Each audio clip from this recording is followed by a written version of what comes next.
नमस्कार प्यारे साथियों, आपका स्वागत है हमारे यूट्यूब चैनल में। और देखिए साथियों, जैसा कि आपको पता है आपका डीएलएड फोर्थ सेमेस्टर का रिजल्ट आ चुका है। आशा करते हैं आपने अपने रिजल्ट को देख लिया होगा। अब आपके जो सवाल हो सकते हैं उनको मैं यहाँ पे उनका जवाब देने का प्रयास करूँगा। पहला आपका सवाल ये सकता है कि हम अपनी परसेंटेज को कैसे निकालें, और दूसरा सवाल आपका हो सकता है कि हमारे फर्स्ट सेमेस्टर में हमारा जो प्रैक्टिकल का मार्क्स था वो कितना था मैक्सिमम, उसमें से हमें कितने नंबर मिले। इसी तरीके से आपका हो सकता है कि थ्योरी में मार के हमें कितने नंबर के हमारे पेपर्स हुए थे, उसमें हमको कितने नंबर मिले। और इसी तरीके से सेकंड सेमेस्टर का ले लो, थर्ड सेमेस्टर का ले लो, फोर्थ सेमेस्टर का ले लो। इस तरीके से आपके जितने भी सवाल हो रहे हैं, जितने भी सवाल आपके दिमाग में उठ रहे हैं, और आपके दिमाग में जो सवाल उठ सकते हैं, जैसे कि मेरी एक पेपर में बैक लग गई है, मेरी 2 पेपर में बैक लग गई है, मेरी 3 पेपर में बैक लग गई है, तो हम क्या करें, अब क्या होगा आगे। इस प्रकार के भी आपके सवाल होंगे, तो मैं इसी में आपको इंक्लूड करके उन सवालों के जवाब भी दे दूंगा। तो चलिए मैं वीडियो को स्टार्ट करता हूँ। पहले आपको बताऊंगा किस तरीके से आपको अपने रिजल्ट चेक करना है। ओके, चलिए वीडियो को स्टार्ट करते हैं। तो देखिए साथियों, आपको क्या करना है, आपको गूगल क्रोम खोल लेना है। और गूगल क्रोम खोलने के बाद ये जो आपको सर्च बॉक्स दिख रहा है, ये जो आपको सर्च बॉक्स दिख रहा है, इसी सर्च बॉक्स में आपको क्या टाइप करना है, तो यहाँ पर आपको सीधा डीएलएड फोर्थ सेमेस्टर रिजल्ट डाल के आप टाइप कर देंगे। फिर भी आपको यहाँ पे ऑफिशियल वेबसाइट देखने के लिए मिल जाएगी, डीएलएड फोर्थ सेमेस्टर। ठीक है, तो फोर्थ सेमेस्टर रिजल्ट करके इस तरीके डाल देंगे। तो आप इस पर क्लिक कर दीजिएगा। जैसे ये आ रही है, इस पर क्लिक करोगे तो आपको यहाँ पे अभी तो ये ऑफिशियल साइट एक भी नहीं है। ठीक है, मैं यहाँ पे नीचे चलता हूँ, शायद इन्होंने दी हो यहाँ पे। तो ये आपकी ऑफिशियल वेबसाइट है, जिसे आप देख सकते हो यहाँ पे, परीक्षा नियामक प्राधिकारी, यहाँ पे देख सकते हैं आप। ये आपका ऑफिशियल वेबसाइट है, जिसे आप देख सकते हो यहाँ पे। तो इस पर आपको क्लिक कर देना है। ठीक है, जैसे ही आप क्लिक करेंगे तो सीधा ऑफिशियल वेबसाइट पर पहुंच जाएंगे। ठीक है, तो ये जो आपकी अभी जो खुल रही है, वो आपकी परीक्षा नियामक प्राधिकारी, ये आपकी ऑफिशियल वेबसाइट खुल चुकी है। तो आप नीचे की साइड पे जाएंगे तो यहाँ पर आपको देखने के लिए मिलेगा, नीचे वाले सेक्शन में जाइएगा तो यहाँ पर आपको दिख रहा होगा कि यहाँ पे दे रहा है, देखिए थर्ड सेमेस्टर का रिजल्ट। और यहाँ पर आपको क्या करना है, यहाँ पर जा करके आपको ये जो यहाँ पे सेक्शन दिख रहा है, इस पर आप क्लिक करोगे। तो जैसे ही इस पर आप क्लिक करोगे तो इस तरीके से आपका खुलेगा। तो आप डीएलएड 2021 सेमेस्टर वाले हैं, जिनका फोर्थ सेमेस्टर का रिजल्ट आया हुआ है, तो आपको इसी पे क्लिक कर देना है। ठीक है, तो मैं इसी पे क्लिक कर देता हूँ। जैसे ही मैं क्लिक करूँगा उसके बाद हमको क्या करना है, इस गो पे क्लिक करना है। क्या करना है, गो पे क्लिक कर देना है। तो मैं गो पे क्लिक कर दूंगा। जैसे ही मैं गो पे क्लिक करता हूँ तो आपको यहाँ पे देखने के लिए मिल जाएगा। तो यहाँ पे देखिएगा, आपका जो रिजल्ट है वो यहाँ पे आप देख सकते हैं, डीएलएड 2021 रिजल्ट। तो ये आपका प्रीवियस का दिखा रहा है, अभी इससे मतलब नहीं है आपको। आप इसी पे यहाँ पे क्लिक कर दीजिएगा, डीएलएड 2021 जो सेमेस्टर लिखा हुआ है, इसी पे आपको क्लिक करना है। जैसे ही आप क्लिक करेंगे तो क्लिक करने के बाद आपको यहाँ से आपसे डिटेल मांगी जाएगी कि आप यहाँ पर अपना रोल नंबर डालिएगा। यहाँ पर आप डीओबी सिलेक्ट करिएगा आपकी अपनी। और ये जो ऐसे ही आपको कैप्चर कोड दिखेगा वो इसमें फिल कर देना। इसके बाद आपको सर्च पे क्लिक करना है। जैसे ही आप सर्च पे क्लिक करेंगे तो आपका फर्स्ट सेमेस्टर का मार्कशीट, सेकंड सेमेस्टर का मार्कशीट, थर्ड सेमेस्टर का मार्कशीट, फोर्थ सेमेस्टर का मार्कशीट, इस तरीके से आपके सेक्शन खुल जाएंगे। तो आपको फोर्थ सेमेस्टर की मार्कशीट डाउनलोड करनी है तो उसी पे आपको क्लिक कर देना है। तो आपके फोर्थ सेमेस्टर की मार्कशीट डाउनलोड हो जाएगी। तो चलिए मैं आपको मार्कशीट दिखाता हूँ और किस तरीके से आप अपने नंबर चेक करोगे वो सब कुछ मैं बताता हूँ। चलिए,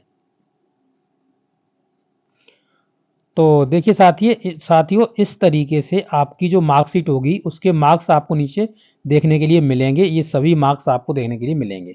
तो किस तरीके से जोड़ना है इसी के बारे में इसमें वीडियो में हम बात करने वाले हैं। ठीक है, तो देखिए पूरी मार्कशीट है, जिसे आप अपनी स्क्रीन पे देख सकते हो। तो यहाँ पर आप देखेंगे तो पहला जो आपका पेपर फोर्थ सेमेस्टर में हुआ था, वो आरंभिक स्तर पर भाषा एवं गणित के पठन लेखन क्षमता का विकास, ये आपका पेपर हुआ था। जहां पर आप देखोगे ये जो आपको सेक्शन दिखेगा, ये सभी लिखित परीक्षा में जो मैक्सिमम मार्क्स हैं वो आपको यहाँ पर देखने के लिए मिलेंगे। लिखित परीक्षा में जितने भी मैक्सिमम मार्क्स हैं वो इसी में आपको देखने के लिए मिलेंगे। और आपने कहाँ पर प्राप्त किए हैं, आपने कितने नंबर प्राप्त करे हैं, तो वो आपको यहाँ पर देखने के लिए मिलेंगे। इस सेक्शन में लिखा हुआ है कि नहीं, देखिए यहाँ पे ये लिखित लिखा हुआ है, यहाँ भी लिखित लिखा हुआ है, मैक्सिमम पूर्णांक लिखे हुए हैं। यहाँ पे उत्तीर्णांक प्रतिशत का मतलब ये हो गया कि आपको कितने मिनिमम मार्क्स चाहिए थे इस पेपर में पास होने के लिए, मतलब कौन से पेपर में कितने नंबर चाहिए थे आपको। तो वही चीज यहाँ पे लिखी हुई है। तो देखिए पहला पेपर था वो आपका 50 नंबर का पेपर था, जिसमें आपको 25 मार्क्स चाहिए था। देखो ऊपर लिखा है लिखित, तो 25 मार्क्स आपको चाहिए थे उसमें। तो 25 में से हमने कितने नंबर प्राप्त किए यहाँ पे 37 नंबर, यानी कि हम पास हैं। इसी प्रकार से आप देखेंगे दूसरा जो पेपर था आपका वो था शैक्षिक प्रबंधन एवं प्रशासन, जो कि आपका 50 नंबर का पेपर होता है, जो कि पहले ही दिन दोनों पेपर लिए जाते हैं आपके। तो यहाँ पर भी आपको मिनिमम मार्क्स जो आपको चाहिए थे 25 मार्क्स चाहिए थे, जिसमें से हमको नंबर मिले हैं 40। तो इसमें क्या है कि इसमें भी हम पास हैं। तो हमारा जो ग्रेड बना है, ग्रेड आप यहाँ पे देख सकते हो, ग्रेड पहले में बी बना है, दूसरे में हमारा ए ग्रेड बना हुआ है। दूसरे में क्या बना हुआ है, ग्रेड ए बना हुआ है, ये आप दूसरे में ग्रेड देख सकते हो ए। ठीक है, अब आप आगे बढ़ जाइएगा। तो अब आप तीसरा पेपर देखेंगे, ये हमारा विज्ञान का पेपर था। किसका था, विज्ञान का पेपर था। तो विज्ञान का पेपर हमारा 25 मार्क्स का था। जो मिनिमम मार्क्स हमको देखिए लिखित मार्क्स में मैक्सिमम मार्क्स थे 25 आपके। 25 में से आपको कितने चाहिए थे, तो आपको 12 मार्क्स चाहिए थे पास होने के लिए, जिसमें से हमको मार्क्स मिले हैं 24, यानी कि हम पास हैं इसमें। तो हमारा एक नंबर इसमें कट गया है और हम इसमें पास हैं। ये जो साइंस का सब्जेक्ट है, इसमें भी हमको क्या मिला है, ए ग्रेड मिला है। इसके पहले भी हमको ए ग्रेड मिला हुआ था। गणित में देखेंगे तो गणित में आप यहाँ पे देख सकते हो कि यहाँ पे जो 25 मार्क्स का आपका पेपर था, जिसमें से आपको 12 मार्क्स चाहिए थे, तो यहाँ पर आपको 18 मार्क्स मिले हुए हैं। ठीक है, आप यहाँ पे देख सकते हो 18 मार्क्स मिले हुए हैं। इसी प्रकार से आप सामाजिक विज्ञान का देखोगे तो सामाजिक विज्ञान को आपको पता होगा कि ये जो पेपर आपका 5वें नंबर का पेपर होता है, ये आपका कितने मार्क्स का होता है पता है, ये आपको 50 मार्क्स का आपका पेपर होता है। ठीक है, ये जो आपका है, यहाँ पर आप देखेंगे आपको यहाँ पे 25 मार्क्स पास होने के लिए चाहिए थे मिनिमम, जहाँ पर हमने प्राप्त किए हैं कितने 39 मार्क्स। तो हमारा यहाँ पे बी ग्रेड बना है, और इससे पहले भी हमारा बी ग्रेड बना हुआ था, यहाँ पे और भी बी ग्रेड बना हुआ है। इस प्रकार इसके बाद आप देखेंगे कि हिंदी में हमको कितने मार्क्स मिले हुए हैं। तो हिंदी में आपका मैक्सिमम जो पूर्णांक था 25 का था, जिसमें से हमको 12 मार्क्स चाहिए थे, और हमने यहाँ पे प्राप्त किए 21 मार्क्स। ठीक है, तो हम इसमें भी पास हैं। इसके बाद आगे देखेंगे आप, इंग्लिश का मेरा पेपर है जिसमें 25 मार्क्स का पेपर था, जिसमें हमको 12 मार्क्स मिनिमम चाहिए थे, और हमको कितने मार्क्स मिले हैं, तो हमें 21 मार्क्स मिले हैं इसमें भी। इसी प्रकार से आप देखेंगे शांति शिक्षा एवं सतत विकास करके चैप्टर आपका पूरा सब्जेक्ट था, जिसमें आपको कितने 25 मार्क्स का टोटल था आपका, 12 मार्क्स पास होने के लिए चाहिए थे, और जिसमें भी हमको कितने 21 मार्क्स मिले हुए हैं। तो ये मेरे जितने भी मार्क्स मिले हुए हैं वो आप यहाँ पे देख सकते हो। इसके बाद आप यहाँ पे देखोगे कि यहाँ पर जो मार्क्स हैं वो आप यहाँ पे देखिएगा, ठीक है, शारीरिक शिक्षा एवं स्वास्थ्य एवं संगीत कला, तो ये प्रैक्टिकल के मार्क्स होते हैं, तो वो आपको आगे देखने के आगे बताऊंगा मैं। यहाँ पे देखिए इंटरशिप हो गया, यहाँ पे बाह्य अंक और यहाँ पे आंतरिक अंक। तो यहाँ पे देखो 100 मार्क्स का आपका पूर्णांक होता है, जिसमें से आपका 100 का आपका यहाँ पे लिखित के बेस पे आपका इंटरशिप होता है, और इसके बाद यहाँ पे 100 मार्क्स का जो आपका होता है वो आंतरिक मूल्यांकन के लिए होता है। तो जिसमें से आपको पहले में जो लिखित मार्क्स होते हैं उसमें आपको 50 नंबर चाहिए होते हैं, जो आंतरिक मूल्यांकन होता है, जो प्रैक्टिकल के मार्क्स होते हैं, उसमें आपको 60 नंबर चाहिए होते हैं। तो पहले में हमें यहाँ पे 98 मार्क्स मिले हुए हैं, दूसरे में भी हमको 98 मार्क्स ही मिले हुए हैं, आप देख सकते हो दोनों में। ठीक है, तो ये आपका नंबर देखने का नजरिया हो गया। इसके बाद अगर आप प्रैक्टिकल के मार्क्स देखना चाह रहे हो तो प्रैक्टिकल के मार्क्स के लिए देखेंगे यहाँ पे ये जो आंतरिक लिखा हुआ है, आंतरिक मूल्यांकन, तो ये सभी प्रैक्टिकल के मार्क्स हैं। ठीक है, और यहाँ पर देखिए यहाँ पे मैक्सिमम पूर्णांक का ये आपका आंतरिक मूल्यांकन, यहाँ पे मैक्सिमम जो नंबर्स मिलने चाहिए हैं पूर्णांक के वो ये हैं, और हमको मिनिमम मार्क्स कितने पास में के लिए चाहिए तो वो ये यहाँ पे लिखे हुए हैं, और यहाँ पर हमको दिए कितने गए आपके, तो आप यहाँ पे देख सकते हो ये हमको मार्क्स दिए गए हैं। तो देखिए पहला जो पेपर था उसका यहाँ पे देखेंगे आंतरिक मूल्यांकन के लिए, तो 50 मार्क्स का आंतरिक मूल्यांकन था मैक्सिमम मार्क्स, जिसमें से 30 मार्क्स चाहिए थे, वहाँ पे 48 मार्क्स दिए गए हैं। इसी प्रकार से आप दूसरा 50 मार्क्स का देख सकते हो, तो यहाँ पे 47 मार्क्स दिए गए हैं, 30 मार्क्स चाहिए थे, 50-50 वाले में 30-30 मार्क्स चाहिए होते हैं, और जो 25 नंबर वाले होते हैं उसमें आपको 15 मार्क्स चाहिए होते हैं पास होने के लिए। किसमें, आपको आंतरिक मार्क्स आपके होने चाहिए प्रैक्टिकल में, तभी आप पास होगे। तो यहाँ पे 24 मार्क्स, फिर आपका 24 मार्क्स, इसी तरीके से 25-25 वाले में 24-24, 50 वाले में कहीं पे 47 हैं, तो कहीं पे कितने भी हैं आप इनको देख सकते हो, ये नंबर्स आपके दिए गए हैं। ठीक है, अब हम बताएंगे कि फर्स्ट सेमेस्टर, फोर्थ सेमेस्टर और इनके मार्क्स हमारे कहाँ हैं। तो आप देख सकते हो फोर्थ सेमेस्टर, तो फोर्थ सेमेस्टर वाले आपके यहाँ पे मार्क्स हैं। तो आप यहाँ पे देखोगे ये सभी लिखित परीक्षा, देखिए लिखा लिखा हुआ है लिखित परीक्षा, ऊपर से आप देख सकते हो ये सभी जो आ रहे हैं ना वो लिखित परीक्षा के आ रहे हैं। यानी जो लिखित परीक्षा आपका पहला, जब मतलब आपने फोर्थ सेमेस्टर दिया, उसका जो लिखित परीक्षा में जो आपके मार्क्स रखे गए थे पूर्णांक मैक्सिमम, वो 375 का था, जिसमें से हमको नंबर कितने मिले हैं, तो आप यहाँ पे देख सकते हो, देखिए लिखित में लिखा हुआ है तो लिखित में यहाँ पर आपको नंबर्स देखने के लिए मिलेंगे हमारे कि हमें कितने लिखित में नंबर मिले हैं। तो देखिए पहले जो फोर्थ सेमेस्टर है उसमें हमने 375 में से कितने 319 मार्क्स प्राप्त किए हैं। कितने 319 मार्क्स प्राप्त किए हैं आपके फोर्थ सेमेस्टर में हमने पास मार्क्स इतने लिए हुए हैं। ऐसे ही हम देखेंगे तो फर्स्ट सेमेस्टर में आप देख सकते हो 375 का आपका पूर्णांक था, जिस 375 में से हमें कितने नंबर मिले थे, तो आप यहाँ पे सेकंड नंबर पे देख सकते हो 291 नंबर हमने यहाँ पर गेन किए हुए थे, यानी प्राप्त किए हुए थे अपने सेमेस्टर की परीक्षा के दौरान, यानी फर्स्ट सेमेस्टर की परीक्षा के दौरान। इसी तरीके से आप देखेंगे तो द्वितीय सेमेस्टर की परीक्षा के लिए आपका 350 का पूर्णांक था, 350 में से हमने कितने 292 नंबर प्राप्त किए हुए थे। तो 350 का पूर्णांक था जिसमें हमने 292 नंबर प्राप्त किए थे। ये आपका सेमेस्टर मेरा है द्वितीय सेमेस्टर। इसके बाद आप देखेंगे तो हमारा तृतीय सेमेस्टर, तो तृतीय सेमेस्टर में 375 का पूर्णांक था जिसमें से हमने 304 नंबर लिए हुए थे। कितने का था 375 का पूर्णांक था जिसमें से हमें 304 नंबर मिले हुए थे। ठीक है, ये देख सकते हो आप, ये हो गया। अब इसके बाद आप देखेंगे प्रैक्टिकल के मार्क्स को देखिएगा। ठीक है, तो ये देखिए यहाँ पे आप देख सकते हैं ये सभी प्रैक्टिकल के मैक्सिमम मार्क्स हैं। ठीक है, अब मैक्सिमम मार्क्स हैं और यहाँ पर जो दिए गए प्रैक्टिकल के मार्क्स हैं वो यहाँ पे आप देख सकते हो। तो पहले जो प्रैक्टिकल का आपका था यानी फोर्थ सेमेस्टर में था वो 425 नंबर का प्रैक्टिकल था जिसमें से हमको 406 नंबर दिए गए हैं। ठीक है, ये फोर्थ सेमेस्टर का। इसके बाद आपका फर्स्ट सेमेस्टर का, तो फर्स्ट सेमेस्टर में आप देखेंगे तो हमको यहाँ पे 425 में से हमें 410 नंबर दिए गए हैं। ठीक है, इसके बाद आप देखेंगे तो यहाँ पे 450 नंबर का पूर्णांक था जो कि आपका सेकंड सेमेस्टर का है, और सेकंड सेमेस्टर में हमको 434 मार्क्स दिए गए हैं।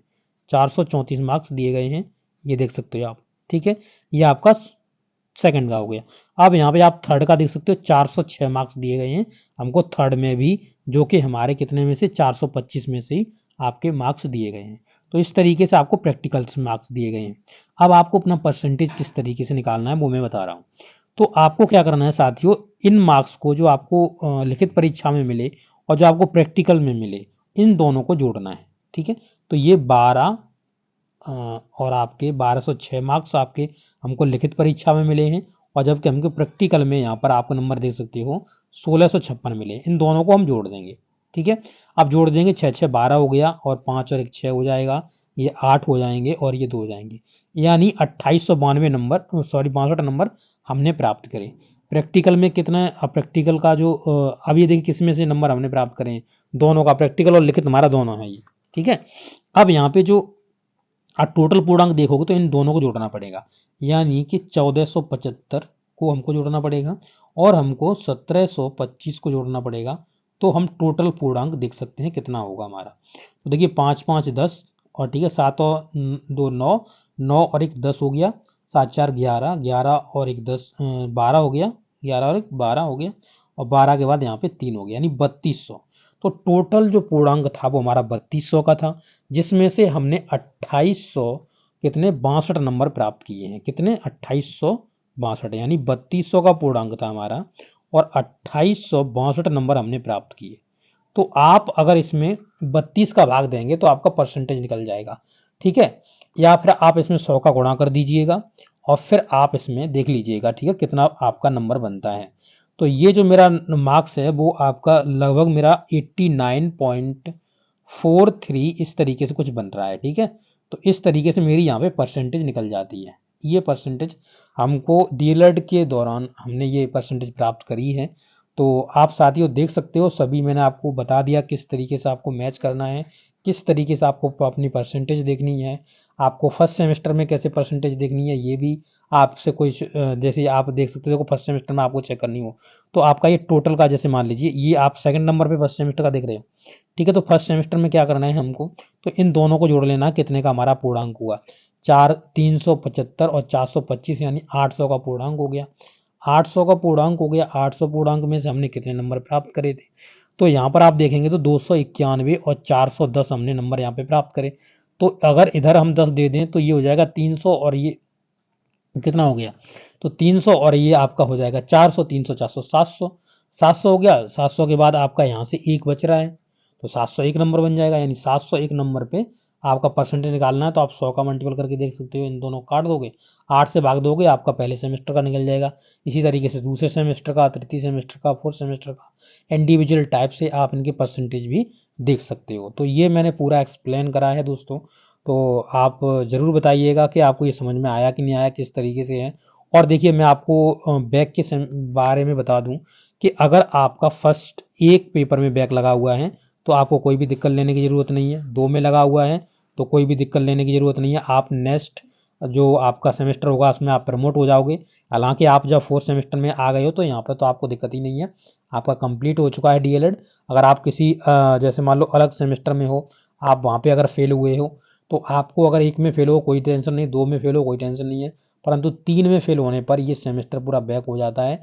ये साथियों आपको पता होगा, आप फोर्थ सेमेस्टर में आपने क्वालिफाई किया है तो आपको ये सब कुछ पता होगा, तो आपको इतना बताने की कोई भी ज़रूरत यहाँ पे नहीं है। ओके, अगर आपको कोई डाउट है तो आप ज़रूर से पूछ लीजिएगा, मैं कमेंट बॉक्स में भी बता दूंगा कि अलग से वीडियो बनाकर आपको बता दूंगा।